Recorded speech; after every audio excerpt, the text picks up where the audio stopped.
किया था angle of repose, angle of repose हमने डिस्कस कर लिया और एंगल ऑफ फ्रिक्शन डिस्कस कर लिया। कोएफिशिएंट ऑफ फ्रिक्शन हम ऑलरेडी डिस्कस कर चुके। आज जो पढ़ रहे हैं एज इट इज भी डेरिवेशन भी आएगा और इसके बेस पे न्यूमेरिकल भी, इस यूनिट में इसके बेस पे ज्यादा है numerical. Today's topic is motion of a body down the rough inclined plane. कल हमने जो पढ़ा था वो क्या था, ओरिजेंटल सरफेस। आज है इंक्लाइंड सरफेस के इंक्लाइंड सरफेस पे बॉडी कैसे मूव करेगी। So motion of a body दो केस होंगे, एक अप द इंक्लाइंड प्लेन, एक डाउन द इंक्लाइंड प्लेन। तो पहला केस हम डिस्कस करेंगे motion of a body, motion of a body down the rough inclined plane, rough inclined plane.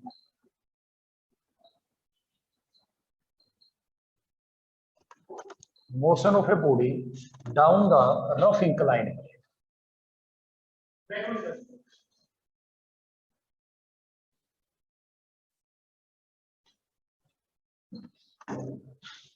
देखेंगे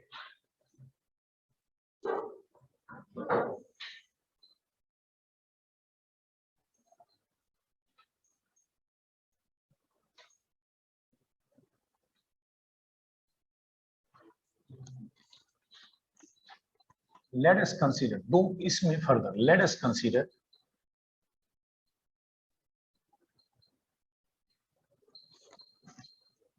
a body of mass m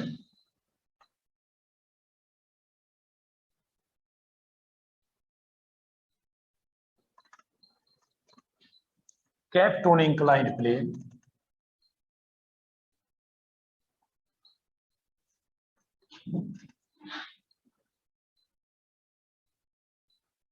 inclined plane at angle theta. मान लिया एक body है, वो एक इंक्लाइंड प्लेन पे रखी हुई है और इंक्लाइंड प्लेन जो एंगल बना रहा है वो एंगल बना रहा है थीटा। दो केस होंगे। पहला case theta is greater than alpha. Alpha last time हमने डिस्कस किया स्लाइडिंग एंगल, यानी जो थीटा है वो एंगल ऑफ रिपोज से ज्यादा है। तो जो बॉडी रखी होगी वो क्या करेगी, अपने आप मूव करेगी नीचे, पहले से ही वो मोशन में होगी।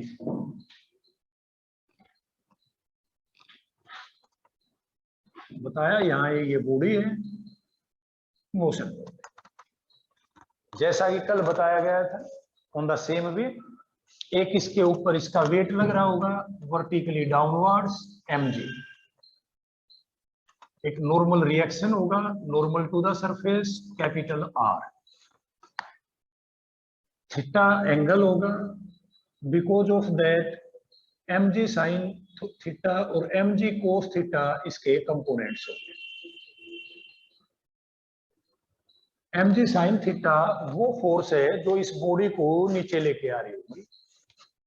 फोर्स ऑफ फ्रिक्शन ऊपर की तरफ लग रहा होगा जो इसको नीचे आने से रोक रहा होगा। पहला case when theta is larger than angle of repose then the situation can be realised as. अब ये बॉडी नीचे आ रही है, थीटा ग्रेटर देन अल्फा है तो नीचे आ रही है, और नीचे आ रही है तो स्पीड क्या होगी, बढ़ रही होगी नो डाउट। सो हियर क्या क्या होगा यहां वो देखेंगे। R must be equal to mg cos theta,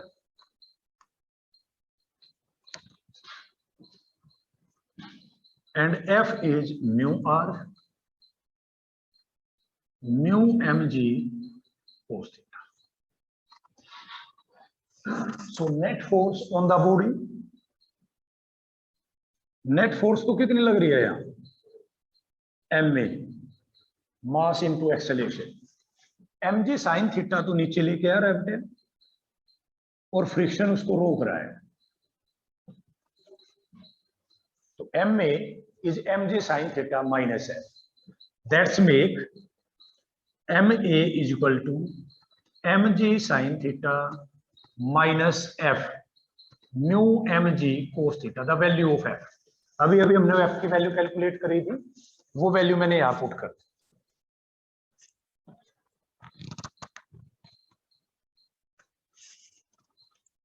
clear हो गया। M A is equal to m g is common sine theta minus mu cos theta, m goes to m.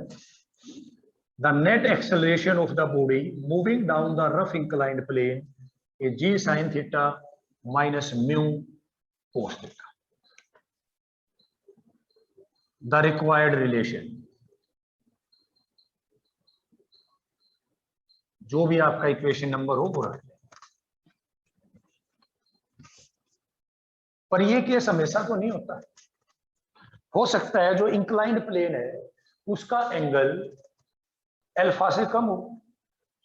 अगर उसका एंगल अल्फा से कम होगा तो बॉडी अपने आप तो नीचे आएगी, हमें नीचे लेके आने के लिए भी क्या करना पड़ेगा, फोर्स लगानी पड़ेगी। एक तो ये होता है भाई हमने बॉडी ड्रॉप कर दी, अपने आप जा रही है नीचे, लेकिन अगर ये एंगल कम होता तो बॉडी नीचे भी अपने आप नहीं आती, और नीचे लेके आने के लिए भी हमें फोर्स अप्लाई करनी पड़ती। क्या कह रहा है, मिनिमम कितनी फोर्स अप्लाई करते कि ये बॉडी नीचे आ जाती। पहले एक स्टेप और इसमें लिख देते हैं, if surface is smooth,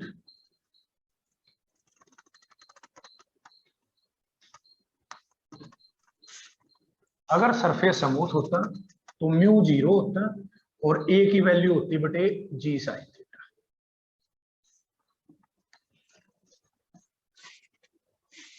B part अब मैं यहां लिख रहा हूं क्योंकि डायग्राम मेरा यही चल जाएगा, बहुत ज्यादा सा चेंज नहीं होगा, आर भी यही होगा, एफ भी यही होगा, तो माइनर सा चेंज आना है। थीटा इज लेस देन, अगर थीटा की वैल्यू अल्फा से कम होती तो क्या होता, here a force is applied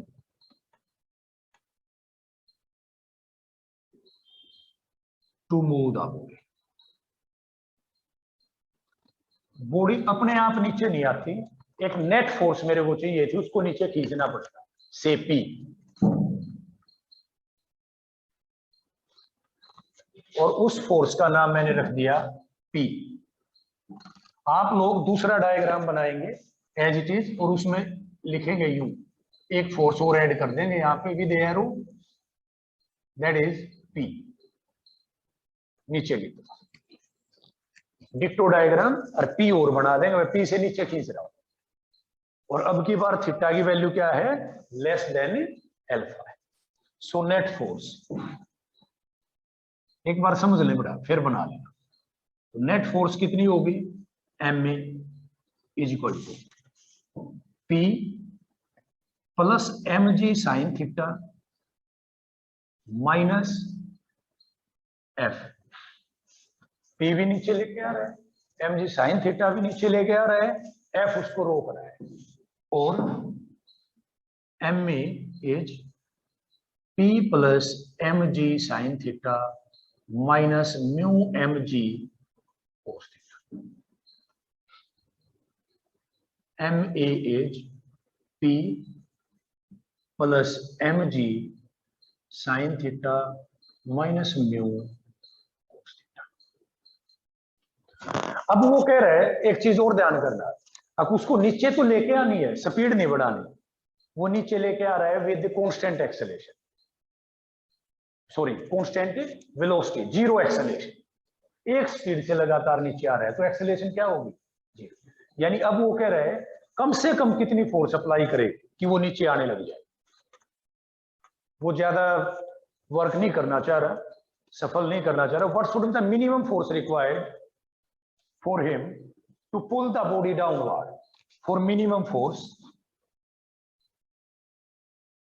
that is P to be minimum, या यहां से एक बार P की वैल्यू कैलकुलेट करो, आपको अंदाजा होगा P कितना चाहिए होगा। अब इसको P का मतलब है वो फोर्स जिससे वो नीचे लेके आ रहा है, कितनी चाहिए होगी, P को अपनी तरफ रख लिया, बाकी सबको दूसरी तरफ भेजा, ये हो जाएगा m a minus M G sine theta plus mu M G cos theta. इस इक्वेशन को लेके आया बेटा मैं,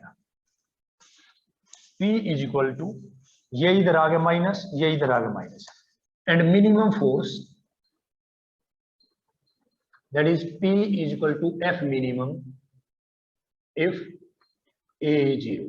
तो मिनिमम फोर्स कितनी चाहिए उसको नीचे लेके आने के लिए, that is F minimum and is m ji sine theta plus का हो गया तो mu M G cos theta minus M G sine theta. ये वो कम से कम फोर्स है जो उसे चाहिए ही चाहिए उस ऑब्जेक्ट को नीचे लेके आने के लिए।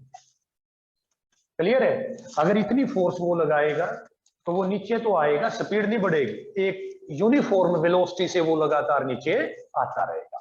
नोट कर लेंगे बेटा। एक चीज और ध्यान देंगे, ये जो टॉपिक है बेटा ये एक्स्ट्रा है, कंपटीशन में मिलेगा, note the directly part of your syllabus, direct आपके सिलेबस में नहीं है, इसलिए बहुत ज्यादा दुखी भी नहीं होना है। सिलेबस में तो ये था सीधा सा केस, ठीक है, पर आने तो सारे चाहिए ना, कंपटीशन में भी तो आपने बैठना है। Motion of a body up the rough incline plane, case आया up the rough incline plane. अब के लिए अब की बार जब ऊपर ही लेके जाना है तो थीटा मैटर ही नहीं कर रहा, कितना हो, कम है जब भी, ज्यादा है जब भी, ऊपर लेके आने के लिए तो फोर्स अप्लाई करने पड़ेगा। तो अब की बार एक तो ए भी हटा दिया, अब यहां से शुरू करेंगे। हेयर आर तो इतना है बेटा, r is m ji cos, f is mu r. Further दो केस आप इसमें भी कर सकते हैं। पहला केस जो आसान है उसमें मैं पी को जानबूझ के इन्वॉल्व नहीं कर रहा, वो है मिनिमम फोर्स, कम से कम कितनी एक्सेलेरेशन चाहिए, कम से कम कितनी फोर्स चाहिए इस बॉडी को ऊपर लेके जाने के लिए। तो अब की बार वो डायग्राम बदल गया हमारा, क्या बदला बेटा, अब की बार मैं इसको ऊपर की तरफ पुल कर रहा हूं, ऊपर लेके जा रहा हूं तो फ्रिक्शन किस तरफ लगेगा, opposite to the applied force. पता होगा सबको, friction is there opposite to the applied force. R की वैल्यू एम जी कोस थीटा, एफ की value mu R mu M G cos theta. Net force कितनी अब की बार ध्यान करेंगे, net force M A, P तो ऊपर लेके जा रहा है minus M G sine theta minus F. F और एम जी साइन थीटा बेटे आज एक ही डायरेक्शन में लग रहे हैं, is that clear? So net force is P minus M G sine theta minus F, value रख दी, M A is equal to P minus plus ले, और M A is equal to P minus, अब M cancel नहीं हुआ बस। अब ये कई बार कहते हैं इसी में, what should be the minimum value of P. तो दो केस होंगे यहां पे, एक बार मैं दोनों को कर रहा हूं अलग अलग करके।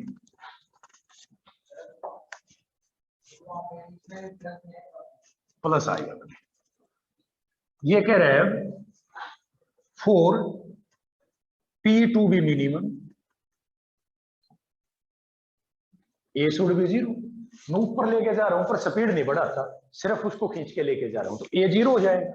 ए जीरो होगा तो पी कितना हो जाएगा, p minus M G sine theta plus mu cos theta, और P is equal to m ji sine theta plus mu cos theta. और ये P है बेटा मिनिमम, इसलिए इसको P नहीं कहते हम, ताकि आपको कंफ्यूजन ना हो।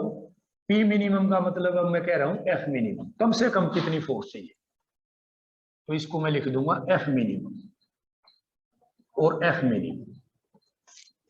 कम से कम इतनी फोर्स मेरे को लगानी पड़ेगी जब वो ऑब्जेक्ट ऊपर जाएगा। अब ये कह रहा है अगर ऐसा नहीं होता तो ओवरऑल पी कितना होता, दो रिजल्ट आ गए हैं मेरे पास। If move with acceleration A, if move with acceleration A, अगर ए एक्सेलेरेशन के साथ जाता तो पी की वैल्यू ये होती है बेटा, एम ए माइनस या plus plus M G sine theta plus mu cos theta, और पी मिनिमम या एफ मिनिमम ये न्यूमेरिकलों में यूज होंगे डायरेक्ट, एम जी sine theta plus mu cos theta. Note कर लो,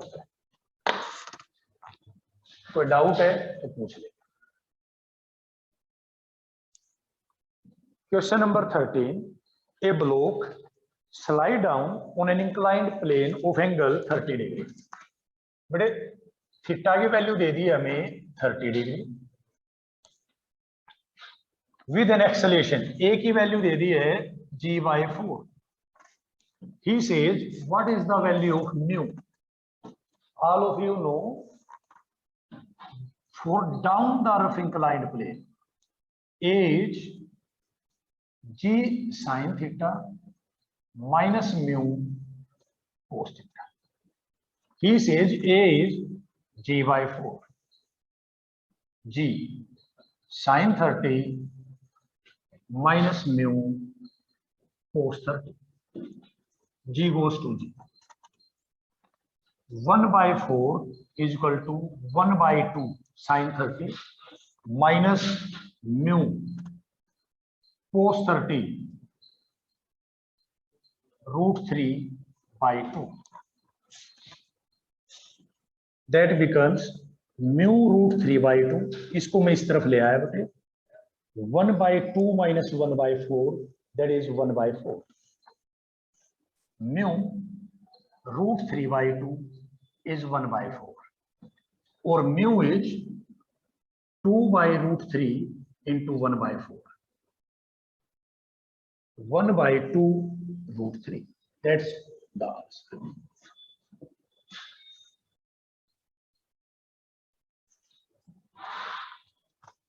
A railway engine, you may write down, notes में नहीं है। A railway engine of 40 metric ton, of 40 metric ton on a leveled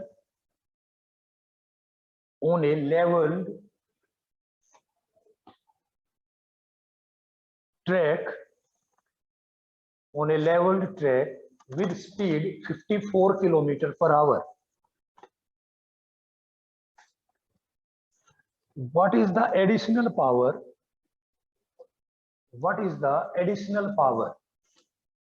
required to maintain the same speed? What is the additional power required to maintain the same speed on an incline of 1/49,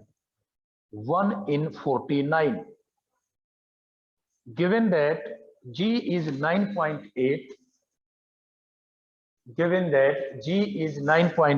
and mu is 0.1,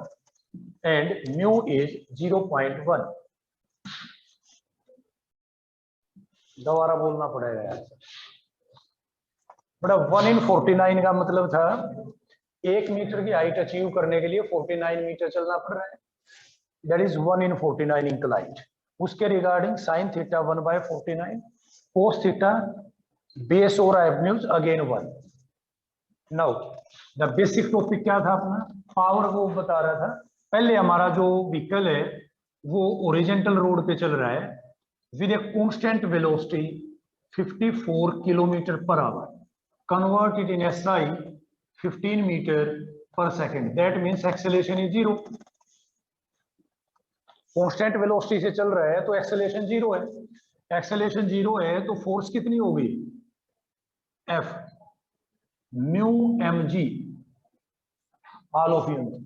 Here mu is 0.1 and m is the mass of train, which is 40 ton. That is 40 ton means 10 power 3 kg, 1000. So the required force is mu m 4 into 10 power 4 into 9.8. What's about the power? So power is P1 कह देता हूं मैं, पहले case की जो power है, force into velocity, last time लिखवाया था मैंने, दैट इज 0.1 10 400 into 98 into 50. एक 10/20 डेसिमल पे चला गया, एक 10 यहाँ चला गया। ओके, अब ये कह रहे हैं ये सिस्टम हटा दिया, यही ट्रेन है, पर अब मैं उसको लेके जाना चाह रहा हूं इस इंक्लाइंड प्लेन पे विद द सेम स्पीड। यानी यहाँ पे हमें चाहिए P, force to move the rough inclined plane upwards, और मिनिमम, क्योंकि स्पीड क्या है, कांस्टेंट है, और कांस्टेंट स्पीड के लिए एक्सेलरेशन 0 है। So force on up the inclined plane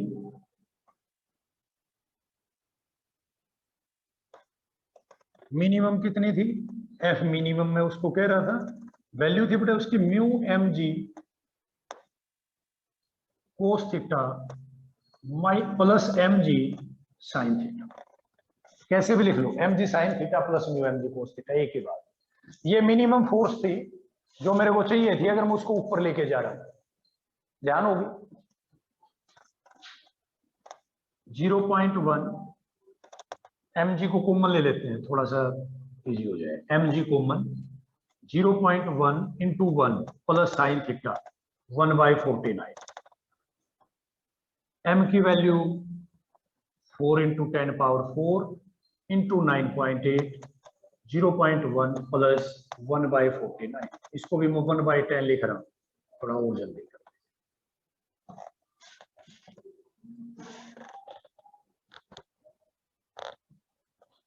F minimum है ये, पावर अब कितनी लगेगी, P2, F minimum into 15, that is 4 into 10 power 4 into 9.8 into 15 into 1/10। मजा नहीं आया भाई, ये तो बढ़ा लिया मैंने तो काम। 0.1 प्लस, इसको डिवाइड ही कर लो भाई, 1/5, 0.02, 1/49 को डिवाइड कर दो, that is 4 into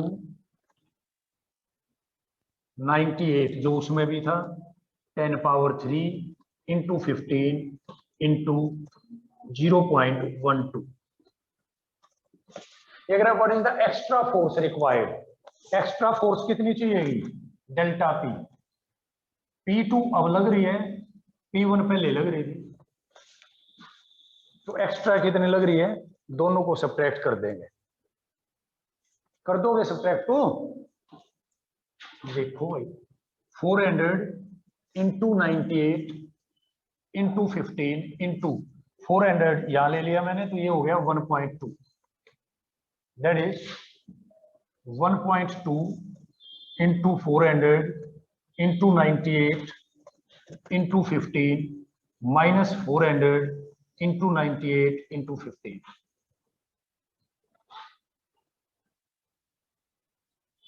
delta P is equal to 1.2 minus 1 into 400 into 98 into 15, 0.2 into 6000 into 98। कर लो सोल्व, बताओ मेरे को कितना आ रहा है जल्दी से। इसको सोल्व कर लिया बेटा, 117600 117.6 kilowatt, that is the extra power required by the engine to move it upwards with the same speed.